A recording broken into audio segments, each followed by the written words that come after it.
Sejam bem-vindos a mais um Júri de Saia, o seu bate-papo jurídico sem juridiquês.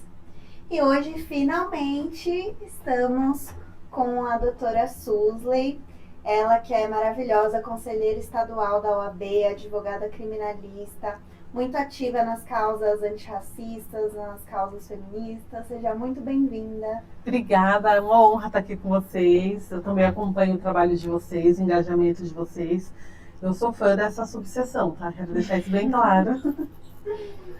E nós que somos fã da doutora Susley, a gente te acompanha, a gente não via a hora desse dia chegar, né, Gi? Eu tava ansiosa pela minha vez também, gente, tô até um pouco nervosa. Não é nada, é um prazer recebê-la aqui. Obrigada, meninas, prazer é meu. A gente meu. acompanha seu trabalho nas redes sociais, os seus vídeos polêmicos. Polêmico, né? Eu tô meio inativa, mas eu tô voltando, tá? Então é muito bom conhecer também o outro lado da Susley, né? A Susley ativista, advogada, feminista, né? Sim. Então vamos conhecer um pouquinho. Mãe também. A doutora se considera feminista? Eu falei meio que... Me considero. Na verdade, outro dia eu li uma frase que eu acho que faz muito sentido, né? A gente vem sendo mulher há tanto tempo. Seria um absurdo a gente não ser a favor da nossa própria causa, né? Então, sim, eu sou. Obviamente que há um recorte do feminismo que por muito tempo não favoreceu as mulheres negras, infelizmente, né? Mas hoje a gente já consegue ocupar um pedaço maior dessa fatia, né? Que é dessa proteção à mulher, por mais que os índices, quando a gente fala de violência contra a mulher, quando a gente fala de linha da pobreza, a gente saiba que os índices são maiores para as mulheres pretas, pardas, indígenas, né? E também para a comunidade LGBT. Mas a gente já consegue entender o feminismo como um movimento pró-vida das mulheres, apenas, né? O que já é bastante, inclusive. Sim. Tem como diferenciar feminismo de um feminismo radical? Porque as pessoas às vezes confundem. Sábado eu estava na praia e estava conversando com uma pessoa, e ela falou assim, mas eu sou feminina ou feminista? Então acho que as pessoas não entendem o conceito do feminismo. Então acha que é aquela coisa mais radical de vamos... com o peito de fora. Isso, exato. Então você pode explicar mais ou menos, no caso, como que você, como feminista, age? Então, na verdade, o que eu vejo do feminismo, tá?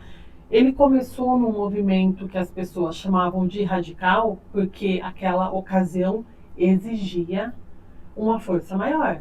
Era a maneira que tinha de se chamar a atenção para os nossos direitos, para os nossos espaços, que não estavam sendo ocupados por nós, né? Então, eu vejo, na verdade, o feminismo como um movimento que contempla todas as mulheres. Mesmo que, como eu disse agora há pouco, quando a gente fala desse recorte das mulheres em situação de vulnerabilidade, que é o recorte de raça, né? Até o recorte social mesmo, aí falando da linha da pobreza. A gente não pode perder de vista a importância que esse movimento tem na proteção da vida das mulheres, dos direitos civis, claro, mas hoje, especialmente hoje, a gente está falando da proteção à vida das mulheres. Então, quando as pessoas falam, o feminismo radical, você é feminista ou você é radical? Não existe feminismo radical. Existe o feminismo que luta pelas mulheres na medida em que ele precisa, com a força que ele precisa ser usado para aquela determinada situação. Há situações que um simples diálogo você resolve, há situações em que você precisa fazer um movimento, seja uma passeata, seja uma paralisação, depende do que a ocasião exige.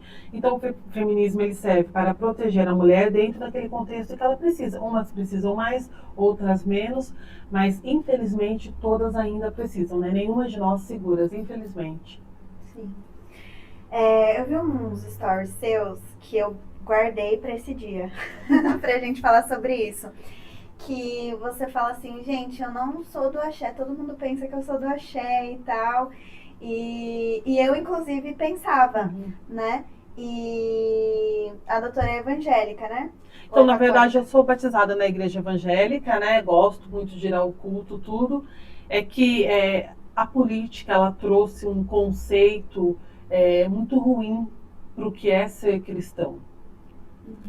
E aí hoje, quando você se autodeclara pró-vida, e aí pró-vida eu digo, é pró-qualidade de vida, né? Não só pró-feto, né? Eu digo pró-qualidade de vida mesmo. Como essa criança vai crescer, em que contexto, o que a gente pode fazer para que essa criança tenha acessos, né?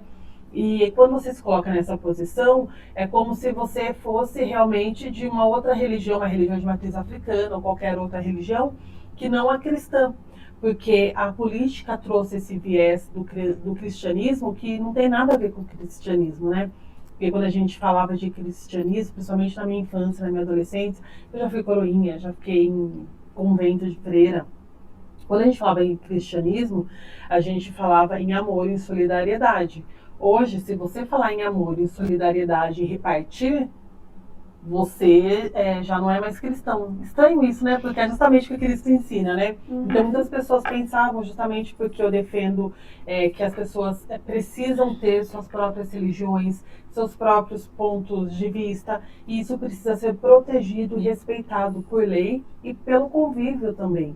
E aí as pessoas pensavam que eu era de religião de matriz africana por defender o direito à proteção da fé de cada um, né? E é realmente como eu penso. Eu sou cristã também. Uhum. Eu sou cristã e eu acho que, assim, eu vejo muito isso polarizado e muito falado em redes sociais. Quando você fala assim, eu sou cristã, todo mundo, é como se você tivesse alguma doença contagiosa. Porque tem que ser crente, tá passando vergonha na internet, tá não sei o quê. E eu acho que isso é complicado, porque às vezes até algumas pessoas têm vergonha de falar, não, eu sou cristã hoje, como antigamente as pessoas tinham vergonha de falar, não, eu sou de uma religião de matriz africana, sendo que isso não tem que acontecer com nenhuma religião, com nenhuma denominação, porque tratam-se de pessoas que estão professando uma fé, e em todo lugar tem seus radicais, em todo lugar tem as pessoas que não respeitam e não compreendem. Então eu acho que a gente deveria ter um pouco de equilíbrio em relação a isso, e as pessoas deveriam entender, gente, sua religião, o seu Deus, a minha religião, o meu Deus, mas todo mundo tem um único propósito, e respeitar é o que é mais importante. Sim, e quando a gente fala, por exemplo, quando eu falo eu sou cristã e logo eu me justifico, é justamente porque foi deturpado o sentido dessa palavra, né? Que é uma palavra tão forte, cheia de espiritualidade, cheia de significado. E ela foi deturpada pela política. Mas também eu costumo dizer que não apareceu alguém da política e deturpou dessa maneira todo o sentido. Pessoas já tinham intenções deturpadas e viram ali um representante desses extremos. Então, quando eu digo eu sou cristã, eu digo sou cristã, mas aí eu tenho que explicar, sou cristã, mas dou muito valor aos preceitos que Cristo deixou.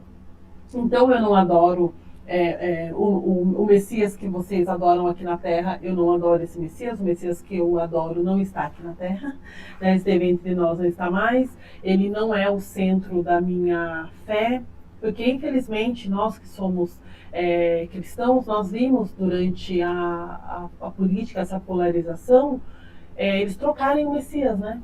O Messias que a gente ia para a igreja adorar, de repente não era o Messias que a gente... Acho que a partir do momento que tem uma bancada evangélica que começou a ter esse estereótipo. Na verdade, eu vou falar bem uma coisa que eu discordo quando fala que igreja e política não combinam. Até porque as pessoas que estão na política, elas também professam uma fé. E eu acho que assim, Davi, ele era rei e ele era o quê? Ele servia a Cristo também. Então eu acho que quando a pessoa tenta falar, igreja e política não combina. Gente, a gente vive no mundo, a gente vive numa sociedade. Se a gente não souber o que é política, o que é igreja, a gente então não vamos viver numa ilha, né? Não, sim, que eu acho que virou palanque, né, às vezes. Talvez seja por isso, né, que as pessoas falam para não misturar, porque perdeu-se um pouco, é uma linha tênue, né, entre você ser político e você professar a sua fé, e você ser político e fazer o púlpito de palanque eleitoral. E eu acho que nessa polarização perdeu-se muito o bom senso. Realmente, as pessoas que vão à igreja não precisam ser alienadas, porque a gente respira política. A gente vai falar de política em todos os espaços. Eu concordo completamente com você. Mas a gente também precisa estar atento que, por exemplo, o líder religioso forma opinião, né? E essa opinião, ela inclui ou ela exclui? Exato. E, infelizmente, a gente tem se deparado com lideranças de opiniões muito fortes, muito importantes, muito abrangentes, só que absolutamente excludentes, né? Absolutamente radicais. Então, acho que quando as pessoas dizem que não devem misturar política e religião, eu acredito que elas estejam falando desse momento em que os políticos resolveram usar o púlpito como palanque eleitoral. Mas eu concordo com você, eu acho que a gente respira política, e política a gente deve debater em todos os espaços. Outra coisa, é a mesma coisa de falar, quem é de esquerda não pode ser cristão, quem é de direita é cristão, quem é de esquerda não é cristão. Gente, o que é isso? Então vocês estão vivendo onde? Que lugar? Que mundo? Porque cada um tem o direito de adotar o segmento político que quer. Sim. Entendeu? Aquele que você se identifica mais, exatamente, né? Aquele que você se identifica. Foi você que fez um vídeo? Foi você que fez esse vídeo falando assim, gente, se o país entrasse em colapso hoje, você estaria mais de qual lado? Você teria suas finanças comprometidas ou não? Estaria mais do lado de vamos pensar, um bilionário, né? Bilionário, né? Então, assim, eu acho que daí é segmento, é linha de pensamento, linha de raciocínio. Eu acho que as pessoas, com essa polarização, estão esquecendo de tratar as pessoas com respeito, com igualdade, respeitando as diferenças. As diferenças, ponto, exatamente. Porque nós somos diferentes, isso é fato. Você é uma mulher negra, eu sou uma mulher negra, e ainda assim nós somos diferentes. Exato. Entende? Porque cada uma tem a sua personalidade mesmo. E quando eu digo que a gente precisa pensar de que lado estaríamos, eu estou falando da consciência de classe. Porque quando a gente fala de política pública, a gente está falando da política pública que vai atender a maior parte da população. Porque o Brasil é um país que ele tem a renda dele totalmente concentrada, né? São poucas pessoas muito ricas e muitas pessoas muito pobres, né? Sim. Então, quando eu falo na consciência de classe, eu falo que a gente é a maioria. E aí muitas pessoas falam assim, mas eu não sou pobre, né? Então você está no seguinte cenário. Num caos extremo, num momento de guerra extremo. Uma escassez total de recursos. Você vai estar com a sua realidade mais perto da realidade do seu jardineiro ou mais perto da realidade do dono do Instagram e do Facebook? Com certeza mais perto do seu jardineiro. Não importa o patamar que você esteja. Se alguma coisa der muito errado, você está muito mais perto de estar aqui do que de estar lá. Com certeza. Como é que você, é o que diz o feminismo, como é que você vai brigar contra a tua própria classe? Se você está brigando contra a sua própria classe, é porque você não está tendo consciência de classe. E a consciência de classe, ela é um senso de sobrevivência. Não é só uma falácia, ela é um senso de sobrevivência mesmo. No momento em que você destrói as políticas públicas e algo muito cruel acontece, o dono da CIMED não vai precisar de um auxílio. A minha empresa vai, a sua vai. Empresas com mais de 100 funcionários precisaram do apoio do governo. Então, a gente precisa entender realmente de que lado a gente está. A política pública é feita justamente para nós. E a gente está vendo pessoas como nós reclamando das ações afirmativas, das bolsas, né? Seja a bolsa para estudar, seja a própria Bolsa Família, pensando que isso quebra o país e não o tanto de imposto que os bilionários deixam de pagar. Então você vê que essa é uma discussão que é complicado de você desenvolver na internet, porque as pessoas estão muito enviesadas a pensarem que o assistencialismo quebra o país, quando na verdade o que quebra o país é a concentração de renda. Eu não concentro, nem vocês. E aí, quem concentra? Eu vi um vídeo assim, quem ganha 100 mil por mês convenceu quem ganha 10 que o problema é quem ganha 1.000. Exatamente isso, exatamente isso. E eu vejo as pessoas, às vezes, brigando contra os próprios direitos, porque elas não estão precisando desses direitos hoje. Elas acham que não estão precisando desses direitos hoje. Mas são os direitos delas. Se a gente não cuidar do que é nosso, do nosso direito, numa crise, a primeira coisa que eles levam é o nosso direito, você entende? Então a gente tem que lutar depois não para tomar de volta, mas para manter. Uhum. E um pouco mais da sua vida, como que foi ter escolhido o direito criminal, os desafios, como que foi o começo de carreira? Então, eu sempre me vi... Opa! Gente, desculpa, tá? Imagina. Soltou meu relógio, presentinho do meu filho.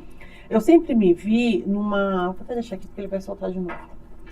Na verdade, sempre me vi numa posição muito combativa, né? Mesmo quando eu não entendia o que eu faria profissionalmente, sabe? E eu fui mãe muito nova, né? Aos 17 eu já era mãe e precisei priorizar cuidar do meu filho, então trabalhei como vendedora, trabalhei nas partes administrativas de algumas empresas. E quando eu tive a oportunidade, né, através de ações afirmativas, inclusive através de bolsa também, oportunidade de estudar, fui fazer direito. E a área criminal, primeiro que quando você entra na faculdade, o que te chama a atenção é a área criminal, porque ela é apaixonante, né? É onde você vê o direito acontecer ali na prática. Então, eu já me apaixonei de cara por essa área. Mas o meio que eu vivia era muito recorrente esse tipo de questão, né? Questão criminal, porque eu venho da periferia, né? Então, a gente sabe que é um espaço de poucos acessos, portanto, de um maior índice de criminalidade. Então foi assim que eu comecei. E aí o boca a boca dentro dos presídios. Quando eu vi, eu já tinha feito o meu mailing de clientes, né? E aí fui me especializar também na área de direito de família e sucessões, que é uma área que eu sou apaixonada. Eu gosto de lidar com pessoas, eu gosto de lidar com gente. Então eu me vi nessa área assim com muita paixão, né? E eu defendo de todas as formas os direitos humanos, né? Eu digo mais uma vez, sendo nós há tanto tempo humanas, né? Lutaríamos contra por quê, né? Uhum. Então eu sou a favor dos direitos humanos. Eu acho que em algum momento todo mundo vai precisar recorrer, cada um ali na sua esfera, na sua necessidade peculiar, mas os direitos humanos, eles são de interesse de todos. Então eu me aprofundei muito nessa seara, né? Dos direitos humanos, do que eu poderia contribuir enquanto advogada, pensando no ser humano, na diferença que eu poderia fazer na vida das pessoas. E, consequentemente, isso retorna para nós, né, em forma de reconhecimento no nosso trabalho. Uhum. E como que é ser conselheira da OAB? Eu adoro. Bom, primeiro que você conhece muitas pessoas e pessoas que tiveram acessos muito diferentes dos seus. E isso é muito importante porque agrega. São meios que você dificilmente estaria inserido se não fosse por essa democratização que a própria OAB traz para nós, né? Eu vejo sempre que vocês estão também nos eventos e a gente consegue se encontrar, consegue conversar, consegue trocar figurinha. E é uma responsabilidade muito grande, porque ali a gente está definindo as diretrizes da advocacia, né? A gente tem a OAB de São Paulo, é a maior do país, né? Então, a gente define as diretrizes do que a gente faz no dia a dia, a gente define, de certa forma, o que é certo ou errado na prática do nosso trabalho, do trabalho dos nossos colegas, né? Às vezes precisando ser um pouquinho mais duro aqui, um pouquinho mais duro ali, mas sempre baseado naquilo que o Código de Ética traz para nós. Então tem sido uma experiência assim, enriquecedora. Eu sou também relatora da 8ª Câmara, né, recursal, julgo os processos em segunda instância. É uma responsabilidade muito grande, mas também aprendo assim, com colegas muito experientes. Consigo ver o outro lado da advocacia, né, e isso traz mais seriedade ainda para o meu trabalho, que a gente tem um acesso direto às consequências, né, também de um trabalho não desenvolvido da maneira em que ele deveria. Então, é uma oportunidade maravilhosa que o presidente da minha subseção, né, Rodrigo Tarossi, me confiou e que eu agarrei assim com todas as minhas forças e estou ao máximo aprendendo, contribuindo, fazendo tudo que eu posso. E quais os próximos passos, expectativas dentro da OAB, dentro da sua carreira? Então, na minha carreira agora eu quero iniciar um mestrado, né? Tenho muita vontade de fazer um mestrado fora, eu quero fazer em Coimbra, se Deus quiser vai dar tudo certo, justamente nessa parte dos direitos humanos, porque a partir daí eu consigo atender, né, nas áreas tanto de direito de família quanto na criminal, porque eu estou lidando com gente, eu quero aprofundar nesses direitos que eles são fundamentais, né, e não sou eu que estou dizendo, é a Constituição, né? Não é porque eu tenho bandido de estimação, não. A Constituição, no seu artigo 5º, ela diz sobre os nossos direitos fundamentais, daqueles que nós não podemos abrir mão, né? Então, eu quero fazer esse mestrado.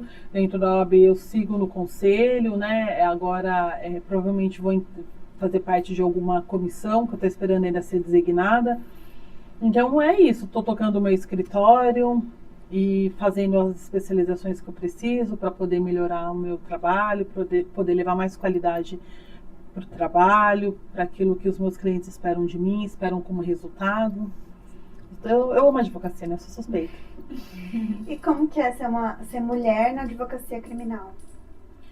Hoje está menos difícil. Há 13 anos, quando eu comecei, era um pouco mais um pouco mais pesado, assim, porque a gente vinha de uma geração de advogados mais velhos e homens, né? Então, eu era mais jovem, mulher, até você conseguir o espaço, o respeito até dos próprios clientes, né? Que às vezes eles procuravam, eu vim falar com a advogada sou eu. Então, mas você vai criando uma autoridade e eu penso que a autoridade, ela vem do conhecimento. Quanto mais você estuda, quanto mais informação você absorve, maior a autoridade que você consegue transmitir, e aí a captação, ela acaba sendo uma consequência, sabe? Sim. Então, eu procuro me impor, lógico, né? Porque quando você está defendendo um cliente, você está defendendo um direito que é muito importante para ele. Então, se você de alguma forma não estiver segura para fazer aquilo, não tenha dúvida, a outra parte vai te engolir, sobretudo se for um homem, se for mais velho. Tem algum caso que te marcou?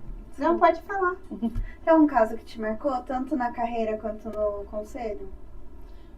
No conselho, vários, assim, né, que a gente não pode falar pelo sigilo, né, que impõe. No conselho, vários. Toda a sessão. Tem alguma dica para dar para os advogados, assim, algum erro muito comum para não cometerem, principalmente para os jovens? Jovens advogados, sim. Quando eu for fazer a outorga de carteiras, eu procuro sempre bater no ponto da ética, porque hoje a internet vende pra gente uma advocacia milionária. De alguma maneira você vai chegar de helicóptero e os clientes não vão parar de te ligar, porque tudo mentira. Se eles conseguiram, parabéns para eles, mas eu preciso dizer que essa não é regra e está muito longe de ser. E alguns advogados, embalados nesse sonho mentiroso que a internet vende, acabam frustrando, infringindo alguns preceitos éticos fundamentais. Tem coisa simples que muitos advogados não sabem, por exemplo, atravessar a procuração. Muitos advogados não sabem que você não pode simplesmente juntar a sua procuração. E no criminal isso acontece mais, Acontece muito, né? acontece o tempo todo. Se um colega te representar, você vai ter dor de cabeça porque você está infringindo realmente o código de ética. É algo super corriqueiro. A própria propaganda que a gente faz no nosso trabalho na rede social, ela também é embasada no código de ética. Você não pode simplesmente chegar na internet e mostrar o seu alvará de soltura, A Nossa, sentença tá demais procedente. isso. Sentença, a sentença liminar. procedente. Às vezes eu tô assim nos stories, é só isso. E o código de ética simplesmente proíbe isso e pune quem faz isso, né? Às vezes eu acho que poderia talvez ser mais flexível. Pode ser, mas entre o que eu acho que realmente é um abismo. Por enquanto que a gente tem um código de ética que a gente precisa respeitar. Então essa advocacia milionária, da ostentação, pode ser que tenha dado certo para alguns. Eu não sei da realidade mesmo dessas pessoas, porque o que a gente vê no Instagram é um recorte da vida de todo mundo, né? Mas no geral, a advocacia é luta.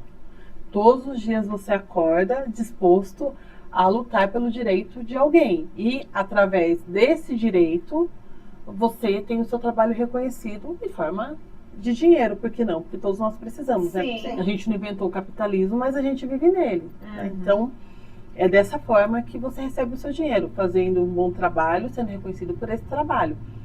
Todo o resto é falácia que pode, infelizmente, te levar a uma punição ética. No caso da procuração, ou é renúncia ou é a revogação, né? Ou a revogação, ou até mesmo se você for, se você tiver um acordo com outro colega, né, de você poder fazer um subestabelecimento com ou sem reserva de poderes, tudo dá para ser conversado. O importante é que seja conversado e documentado essa conversa, né? Sim. Eu queria falar uma vez em 2 palestras que eu fui sua, que você fala assim, gente, o meu maior medo é meu filho sair na rua, ser confundido e não voltar para casa. Sim. Você é uma mulher conhecida, os seus filhos, tecnicamente, filhos da Susley, né? Sim, cresceram na internet. Exato. Você ainda tem esse medo, mesmo com sendo advogada, conselheira da OAB, tendo renome, sendo influencer também? Ainda tem esse medo de um dia os seus filhos não voltarem para casa? Tenho. Você? Eu tenho num nível que vocês talvez nem imaginem. Assim, eu realmente espero cada um chegar. Eu reconheço quem chega pelo passo. E eu não durmo enquanto eles não chegam. Porque ser jovem preto no nosso país é viver com um alvo no peito. Não tem outra explicação para isso. É muito triste de falar isso, mas é verdade. E quando você tem um jovem preto que gosta de sair, que gosta de namorar, que gosta de paquerar, que gosta de balada, você não tem paz, né? Porque não é a mesma preocupação que as mulheres brancas têm em relação aos filhos. Porque a preocupação das mães brancas é aquela, tá? Será que alguém colocou uma droga na bebida do meu filho? Será que meu filho vai ser assaltado? Será que vai ter uma briga e vai acontecer alguma coisa com meu filho no meio dessa briga?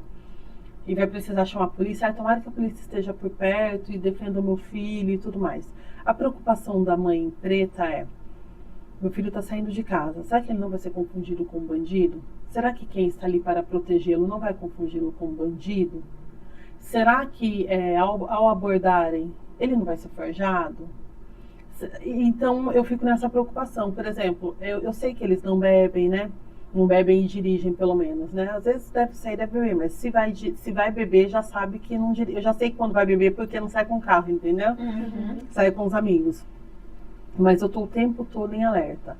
E assim, alerta mesmo. Quando eu digo alerta, eles chegam, eu chego bem perto, eu sinto o cheiro, eu olho o carro, eu vejo. Eu sou essa mãe porque eu sei que quando alguma coisa muito ruim acontece com um jovem preto, a primeira coisa que eles pedem é um antecedente criminal. Muito antes de saber se essa pessoa foi vítima de uma violência ou não, eles pedem um antecedente criminal. Eu converso muito sobre isso em casa com os meninos. Esses dias o meu filho mais novo, né, de 22 anos, disse assim, eu não vou correr, ele treina, ele joga bola, ele não vou correr na academia, né, hoje eu vou correr na rua. Aí o outro falou para ele, como assim correr na rua, esqueceu que você é preto? Aí ele, não, vou correr no condomínio, né. E mesmo assim ainda corre o risco de algum condômino encontrar e ficar preocupado, assustado, como já aconteceu, né? De reclamar de, nossa, tem um pessoal estranho na área de lazer, por exemplo.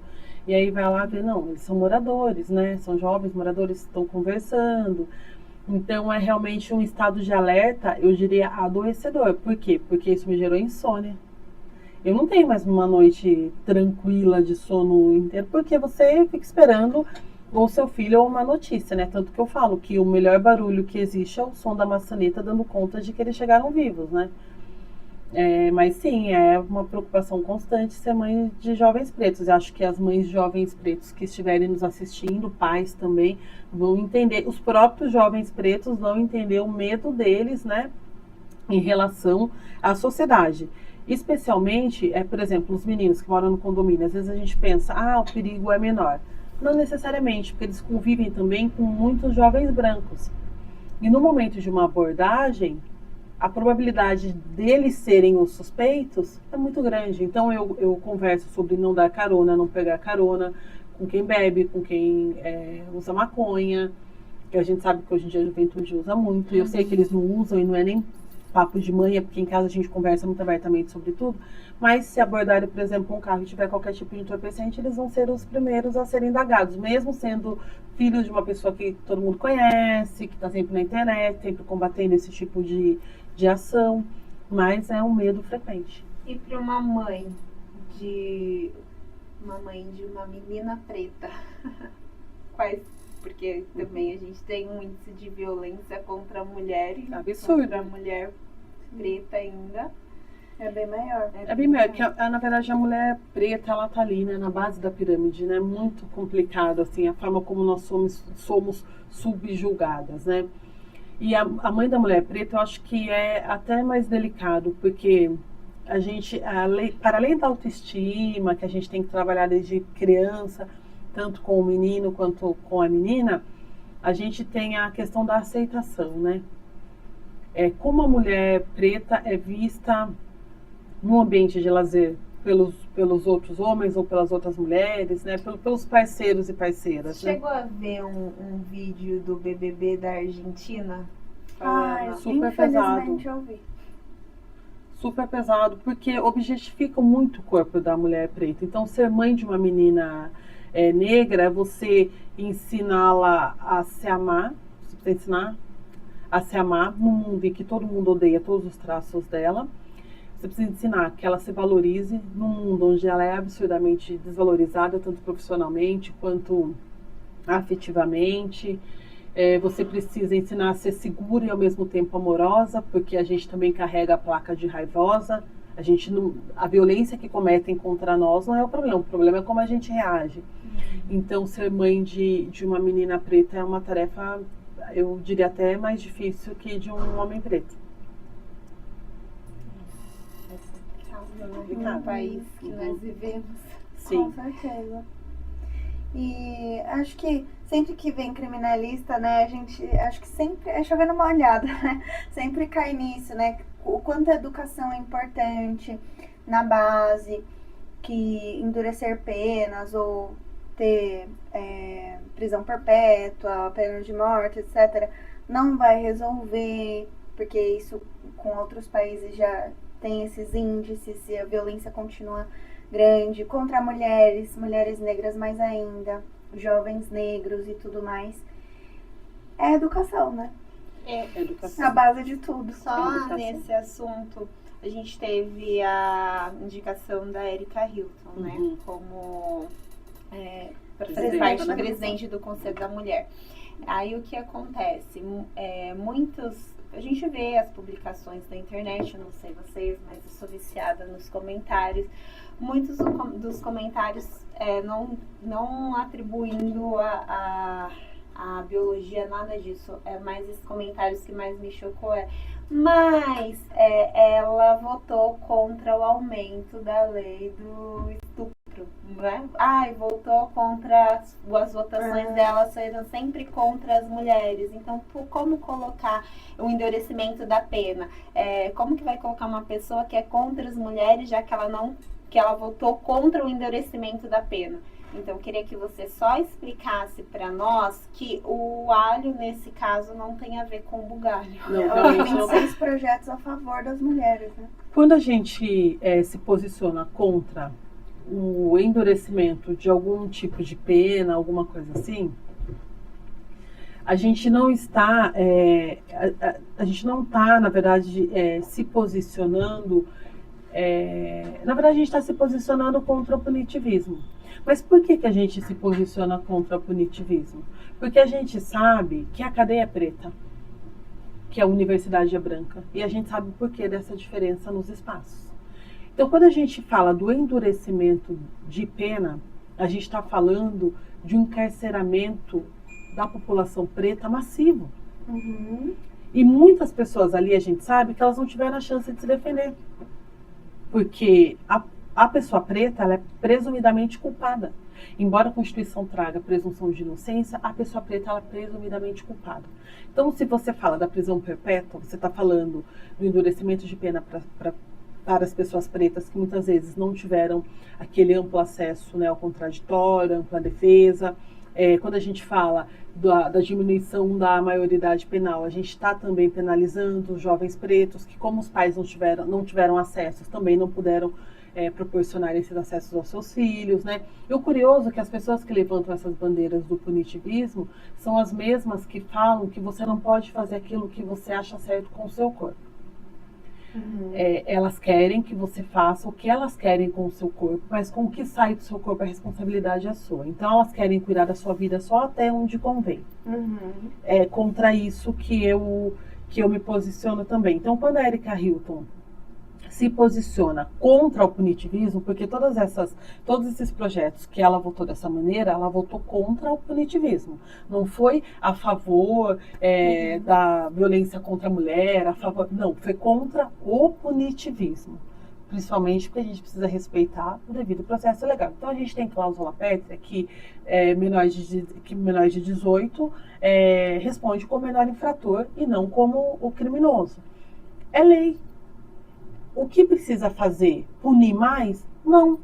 Estabelecimentos que realmente recuperem. Só que para essas pessoas punitivistas, elas querem tirar essas pessoas problemáticas da sociedade para elas viverem no Campo Verde e florido e com estrelinhas. E esse mundo ele não existe. É uma utopia que a gente nunca vai alcançar, né? É uma utopia, isso já diz tudo. Então, o que a gente precisa realmente? Pensar em políticas públicas que recuperem tanto esses menores infratores, quanto os próprios condenados, ou que estejam cumprindo ali ainda, né, a prisão na sua fase preventiva, as pessoas que estejam à margem da sociedade. Se a gente não traz oportunidade para essas pessoas, não que elas sejam vítimas da sociedade, e não que elas não sejam vítimas, porque também são, porque são vítimas de um sistema, né? Quando a gente fala da sociedade, a gente fala da sociedade como um sistema. Então não tem como nós termos olhares humanitários e ao mesmo tempo punitivistas, né? A gente precisa ter olhar, na verdade, ressocializador. Essa é a minha opinião. Então a Erika Hilton, pelos votos dela que eu acompanho, ela vota sempre com esse viés ressocializador, contra a pena de morte, porque a gente sabe que tem muita prisão injusta, a gente sabe que tem muita sentença que infelizmente também não é justa, a gente sabe que tem muita falsa acusação, inclusive em crimes contra a dignidade sexual. Então respeitar o devido processo legal é respeitar os direitos humanos. Sim.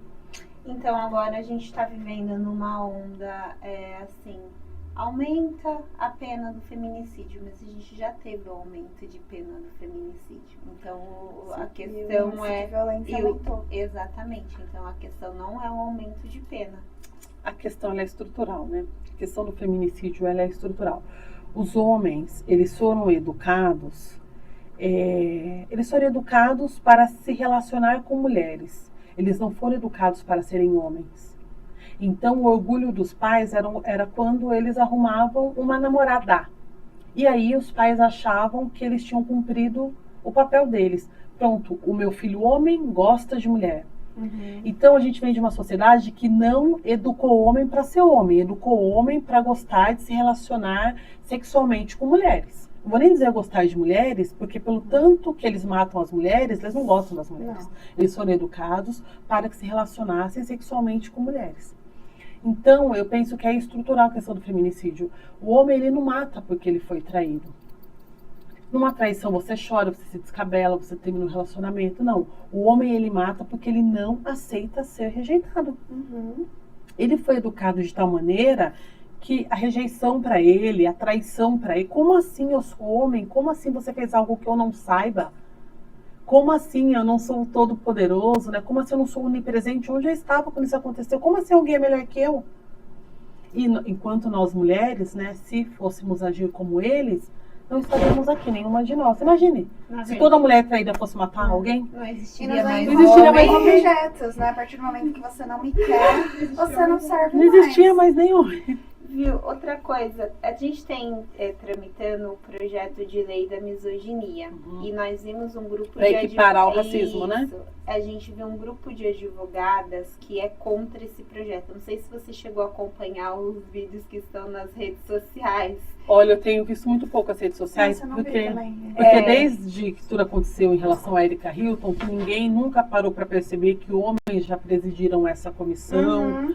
Continua tendo homens nessa comissão. Continua tendo homens nessa comissão e a grande problemática é ter uma mulher trans que já tem mais de 20 projetos a favor dos direitos das mulheres.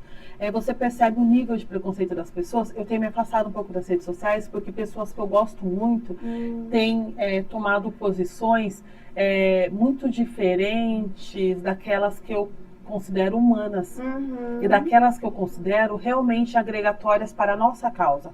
Qual é a nossa causa hoje? Viver. Viver. Primeiro. É o básico. Então, só voltando na pergunta, e é um grupo de advogadas que ela se denomina advogadas pró-homens, é uma coisa mais ou menos assim, tá? Me perdoe se eu estiver equivocada quanto como elas se Elas se denominou. colocam assim mesmo. E elas, uma das falas de um vídeo que eu vi, elas falavam exatamente isso. Olha, a gente já tem uma lei que fala sobre o crime contra a mulher, que no caso seria no Código Penal. Então, a misoginia é desnecessária. Para que vai fazer isso? A misoginia, essa proposta de lei, ela só vai ela é subjetiva e não objetiva. Em todo caso, a lei tem que ser objetiva e não colocar itens subjetivos.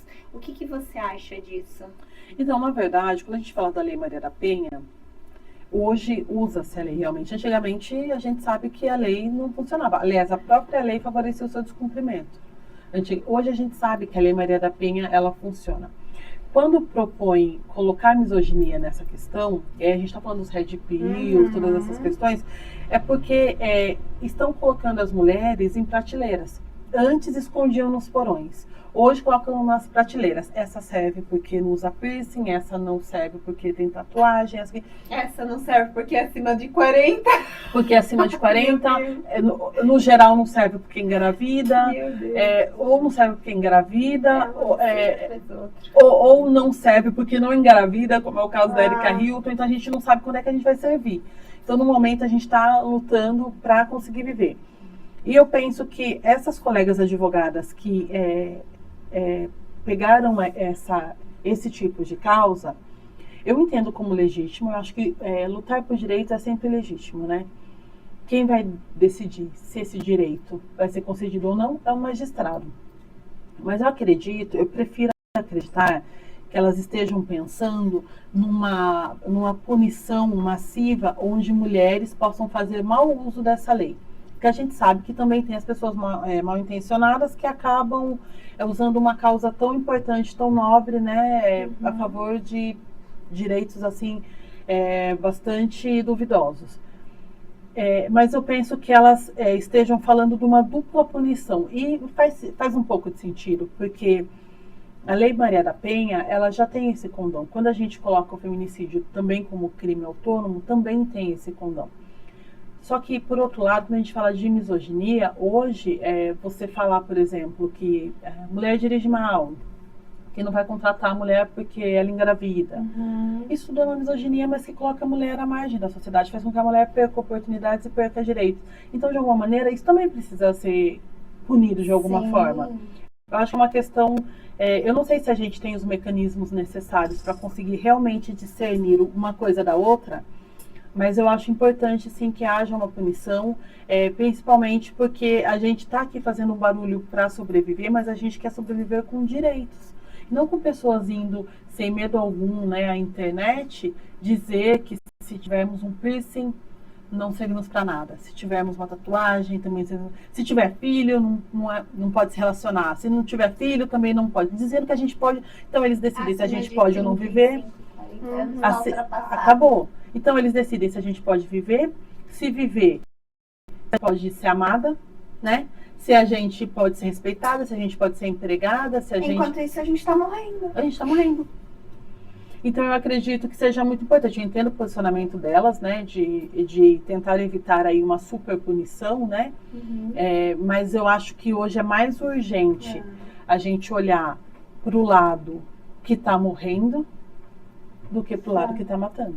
Você viu a policial, né? Que os diálogos dele, assim, super red pill, super as mesmas falas. Sou um macho alfa, você é uma fêmea, que tem que ficar submissa. Olha o quanto esse discurso mata mesmo, né? E assim, é muito triste a gente saber, você que é cristã também sabe, que muito desse discurso acaba vindo da religião. Sim. da questão da submissão, eles deturparam, né, o sentido. Mas sabe, assim, ó, eu vou falar bem pra você. É porque na igreja, a gente não tinha aquele acolhimento para as mulheres que sofriam violência doméstica e nem violência de gênero. Porque era aquela coisa de o diabo pegou o seu marido, então a gente vai fazer uma oração e Jesus vai curar ele e o diabo vai sair do corpo dele e de repente ele vai ser um ótimo marido. Esse era o discurso que tinha dentro da igreja e eu posso falar com propriedade porque eu cresci dentro da igreja e dentro do que eu cresci eu vi isso. Hoje a gente entende, tem já uma abertura. Eu falo que eu estive conversando na semana passada com uma líder religiosa e ela falou assim, olha, eu fui fazer um atendimento e esse atendimento era de uma mulher vítima de violência doméstica. Assim, o aconselhamento espiritual eu tinha, mas a base legal de como ajudar essa mulher eu não tinha. Então eu liguei para uma colega, inclusive, que foi para a doutora Grazi, que ela ligou, para conseguir conversar com ela, para saber como que eu poderia ajudar. Então eu acho que hoje, por mais que assim, tem igrejas que ainda tem esse pensamento fechado, mas ela está caminhando para fazer o acolhimento da vítima de violência doméstica. Tanto que a gente vê hoje em dia várias pessoas, até em vídeos mesmo, falando, olha, mulher não é obrigada a ficar com o marido violento. Tem uma pastora que fala, inclusive daí você fala assim, mas o casamento é para sempre dentro da igreja. Tecnicamente, se a gente pegar o pé da letra, o casamento é para sempre. Da mulher como a Cristo amou a igreja, né? Exatamente isso. A partir do momento que o cara, ele comete violência contra a mulher, ele está deixando de amar. Ele rompeu. Então, o que acontece? Há possibilidade de ter o divórcio, sim. Porque ninguém é obrigado a ficar num jugo de violência. Nenhuma mulher merece isso. Senão o futuro é literalmente o caixão. E outra coisa, você está fazendo um ciclo, né? Porque a gente costuma repetir alguns erros dos nossos pais. Isso daí a ciência já comprova. Né? Então, uma menina ou um menino que está dentro desse ciclo, ela tende a repetir os mesmos comportamentos. Sim. Então, eu acho que... naturalizar, normalizar, né? Exato. Então, eu acho que hoje, em que pese existam igrejas ainda que tem esse viés machista, misógino, porque isso a gente não pode tapar os olhos e fingir que não acontece, eu acho que a gente consegue colocar dentro da igreja o acolhimento para as mulheres vítimas. Sim. Então, por isso que eu falo para você que quando a gente tem que, e você mesmo falou, que quando a gente tem que justificar porque a gente é cristã e falar, calma, o nosso pensamento é esse, a gente tende a respeitar todas as pessoas, é complicado, por causa que os bons pagam pelos maus. Eu acho que é muito isso que acontece dentro da igreja. É um discurso que, por muito tempo, eu até falei isso nas redes sociais esses dias, de quando a gente fala, por exemplo, das mulheres, dessa geração de mulheres, né, que está muito parecida com o discurso dos Red Pills, assim, que é da mulher conservadora, do lar. Há algum problema em ser conservadora e do lar? Nenhum problema. O problema está em você pensar que quem não vive assim está errado. Que quem não vive assim, a ordem dos fatores está equivocada, né? E não é verdade, né? E muitas dessas mulheres compram esse discurso, né, de mulher troféu, quando na verdade elas são donas de casa, não são troféu. Né? Elas não são. E a gente, consciência mulher de classe, lembrancinha. Né? E quando a gente tenta explicar que a gente não pode aceitar esse papel, porque isso diminui demais uma luta com o próprio sangue. O que a gente vem avançando nos direitos das mulheres, a gente vem avançando a custo de sangue. Olha quantas mulheres morrem todos os dias. Então, é um preço de sangue para elas falarem que o certo é você assar bolo às 3 da tarde e parir quantos filhos o marido desejar. E quando ele desejar. Quando ele desejar. E quem não viver assim está errado, está vivendo de maneira inversa, a ordem de Deus. E aí eu falo, tá bom, mas assim, as mulheres estão morrendo. A gente está falando aqui de policial que sabe manusear arma. Uhum. que sabe uma defesa pessoal e até defesa de outrem. Na verdade, mesmo assim, elas morrem. Sim. Elas morrem. Delegadas, defensoras da causa, Exatamente. informadas. Eu acho que cultas. tira a feminilidade da mulher você falar que ela só pode viver de determinada maneira. Eu acho que esse excesso tem até um nome, né, em inglês que eles falam, que eu acho que é life, alguma coisa assim, que tá voltando lá atrás, sabe? As mulheres que ficavam umas com as outras, fazendo crochê, um bolo à tarde, enquanto o marido saía para buscar o pão de cada dia e ele voltava e arrancava as botas, elas tinham que lavar os pés. Parece que a gente está voltando para esse tempo. A gente lutou tanto para chegar até aqui, para a gente andar com os nossos parceiros ou parceiras, né? Sim. Caminhar junto, conquistar junto, para agora você reduzir essas mulheres a mulheres não bem sucedidas só porque elas não podem às 3 da tarde assar um bolo, só porque elas não podem. E essa realidade é das ricas, né? Porque Ou das levam donas de mesmo. casa que se acham ricas, né? Porque É. as que eu conheço que precisaram, é o que eu falei, no meu convívio, as que eu conheço que precisaram ficar em casa para cuidar da casa e da família, elas realmente precisaram ficar. Porque elas não tinham quem cuidasse. Para elas pagarem alguém para cuidar, não compensaria pelo salário que o marido.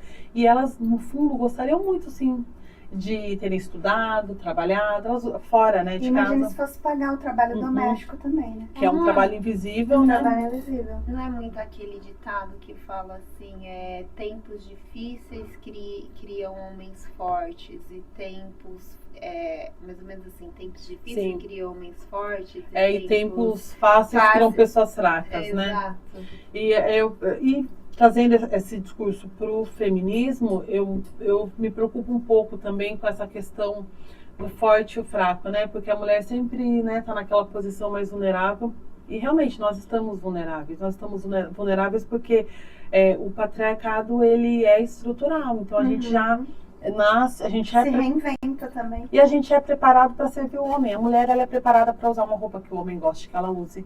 Você vai colocar uma roupa pensando se o homem vai gostar da roupa que você tá. Você vai falar num tom que você acha que o homem não vai achar que você está sendo oferecida. Passar um batom para ele não achar que você é masculinizada. Mas para ele achar, para ele achar, para ele achar, para ele achar o quê, né? O que a gente escuta de, meu marido deixou, meu marido não deixou, porque vou cortar, será que ele vai gostar? Ai, gente, isso Sim, não era pra estar em discussão.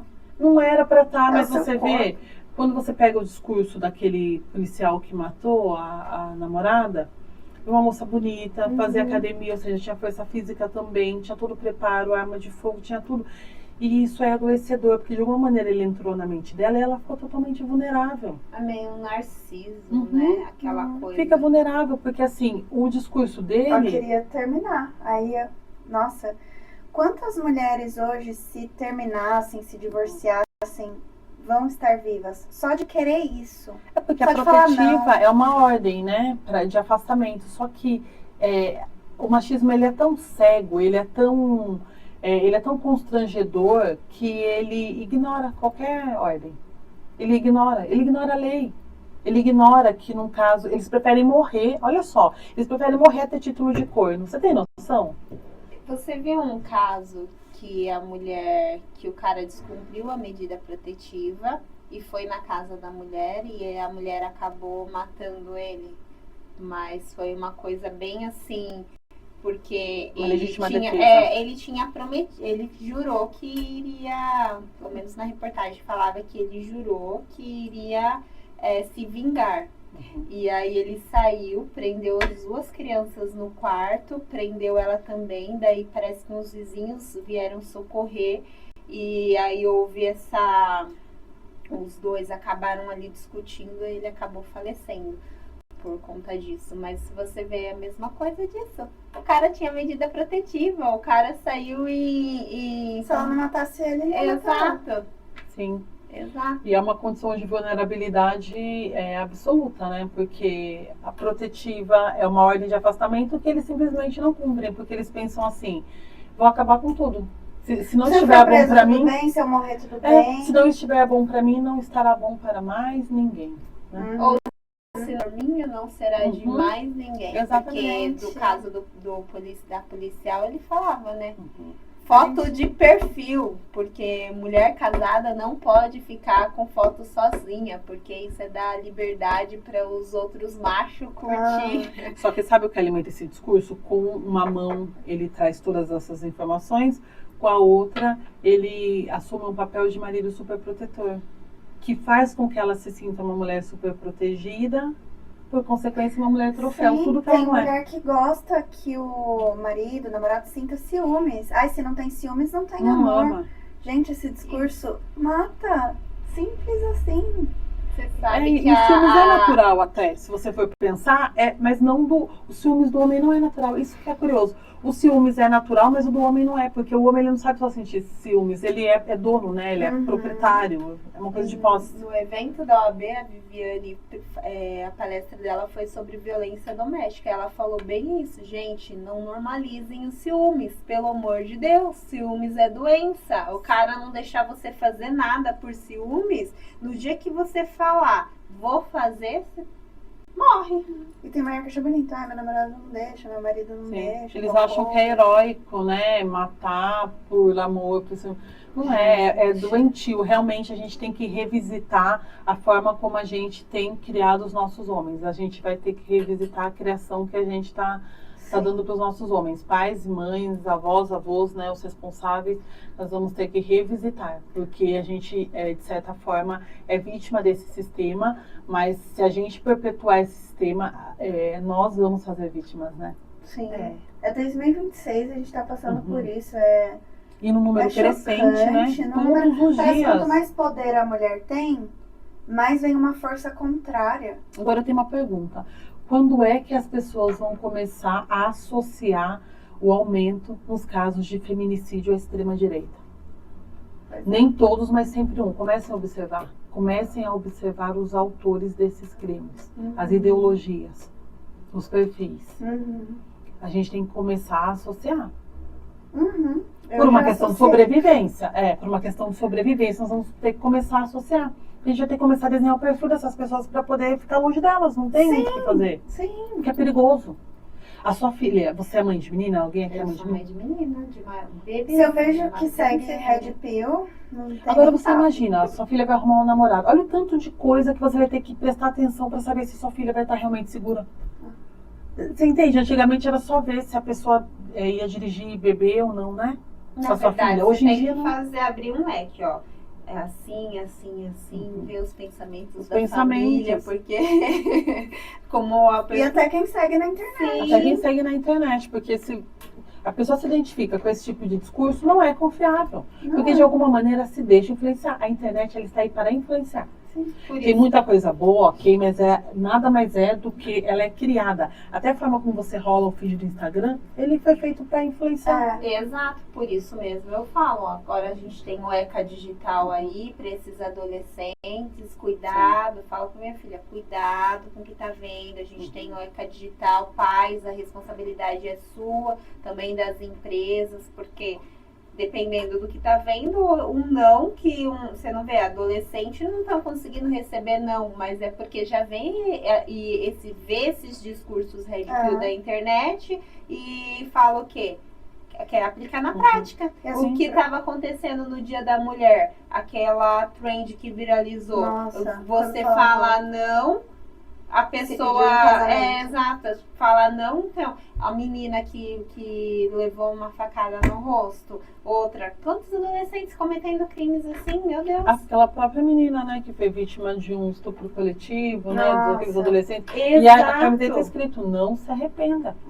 É discurso red pill, gente. E muito eles estavam perigoso. dando risada no elevador, gente, um absurdo. Agora, você educar pessoas que não têm noção da gravidade disso é muito perigoso. Por isso que eu falo que é estrutural e a gente vai ter que revisitar a forma como nós estamos educando os nossos jovens, tanto homem quanto mulher.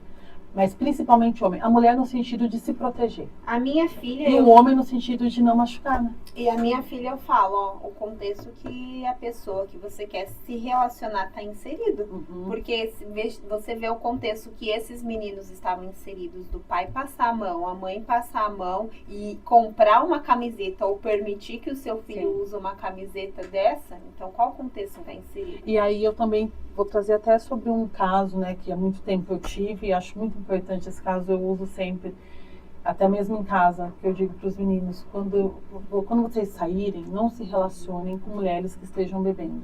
E não por ser um discurso Red Pill, é porque essas mulheres precisam da proteção de vocês.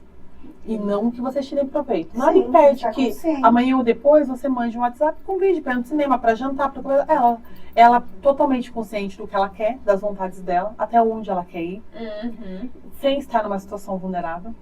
Porque a mulher tem o direito de sair, de beber igual o homem bebe, de dançar igual o homem dança. Ela tem o direito. Sim. E ela não pode correr o menor risco de ser machucada, ferida, por causa do comportamento dela. Isso é aí que está o absurdo. E a sociedade ainda vai culpabilizar essa mulher porque ela estava bebendo. E ela mesma vai se culpar. E ela nem vai denunciar. Ela fala, não, mereci, eu estava bêbada mesmo, então eu que me coloquei em risco. E para as mulheres eu digo, quando vocês forem sair, cuidado para não se colocarem em situação de risco. O que é uma situação de risco? Infelizmente, qualquer uma para nós. Todas as situações para nós são perigosas. Então, vai beber no limite daquilo que você consiga responder o seu sim, o seu não, ou pedir o seu socorro. Isso porque você não pode ter liberdade, muito pelo contrário, mas porque os homens estão perigosos. Não confie. É isso mesmo. Gente, a gente já tá partindo pro final já ultrapassamos o tempo já. Eu tô vendo aqui as sinalizações. Ai, foi muito bom. Queria que você quer fazer o ping-pong? Faço. Pode fazer o ping-pong? Tem muitas aqui, eu vou dar uma pulada porque algumas já foram respondidas. Tá. Nosso ping-pong são perguntas rápidas e respostas rapidinhas, assim, a primeira coisa que vem à mente. Quem é Susley Rodrigues em 3 palavras? Meu Deus! Em 3 palavras, eu acho que vulnerabilidade, força e entrega. A advocacia ainda é um espaço desigual para mulheres? Ainda é? E para mulheres negras? Muito mais. Muito mais. Como o ativismo antirracista dialoga com a sua atuação jurídica? Principalmente pela necessidade de vida, né? De viver mesmo. Tudo que eu faço, eu parto do princípio de que o recorte de raça é primordial. Qual mudança urgente você gostaria de ver no direito penal brasileiro? Respeito aos direitos humanos. Respeito literal mesmo. Como lidar com o desgaste emocional da advocacia, especialmente no criminal? Toma remédio. Não, olha, é muito importante que você cuide da sua espiritualidade, seja ela qual for, que você pratique exercício físico, né? E aí, último caso, gente, remédio. Qual o papel da advocacia na transformação social? É imenso, né? A advocacia, ela regula os comportamentos e, ao mesmo tempo, ela defende os direitos, né? A advocacia, ela serve à sociedade. Ser palestrante, missão ou consequência da sua trajetória? Eu acho que um pouco das duas coisas, né? Porque a gente palestra aquilo que a gente vive, né? Sim. Que conselho você daria para jovens advogados que estão começando? Amor por vidas. Ame as pessoas e faça o que você puder para garantir o direito delas. Um mito sobre o direito que você gostaria de desconstruir? Que você não vai se formar hoje e chegar de helicóptero no fórum amanhã, infelizmente. Bem podia ser podia. É um mito. Com chuva de dinheiro. Justiça no Brasil, estamos evoluindo ou retrocedendo? Estamos evoluindo, sim. Estamos evoluindo, eu penso que estamos evoluindo. E no final, o que te move todos os dias? Eu acho que realmente é não fazer justiça, mas fazer direito. Isso me move todos os dias, corrigir as injustiças. E às vezes corrigir a injustiça não é fazer justiça, é fazer direito. Amei. Amei. Muito bom. Bom, obrigada, Suzy, Eu que agradeço, meninas. Amei. Foi muito bom, foi assim, muito transformador de aprendizado, né? Mostrar Sim. que a luta das mulheres é muito importante. E aí tem muito chão ainda. Então agradeço por ter vindo, por ter se disponibilizado, estar aqui conosco. Espero que volte mais vezes. E, pessoal, o podcast vai ficar gravado nas nossas redes sociais, tá bom? Os cortes no Instagram. E o episódio de hoje vai ficar postado no YouTube. Então, se você perder, corre lá para assistir depois. Perder qualquer pedacinho, corre para assistir depois. E indica para um colega para assistir também, porque vai aprender bastante. Eu agradeço muito o convite. Amei estar aqui com vocês. Amei nosso bate-papo. Foi leve, foi gostoso. Contem sempre comigo. Obrigada. Quer deixar suas redes sociais? @Susley Rodrigues, Susley com Y no final, SUSLY, Susley Rodrigues. Me sigam, eu sou meio polêmica, tô voltando aí, mas eu procuro sempre compartilhar o que eu sei, porque eu acho que conhecimento é poder, né? Com certeza. Muito obrigada. Obrigada. Eu agradeço, É isso, meninas. pessoal. Beijo, até mais.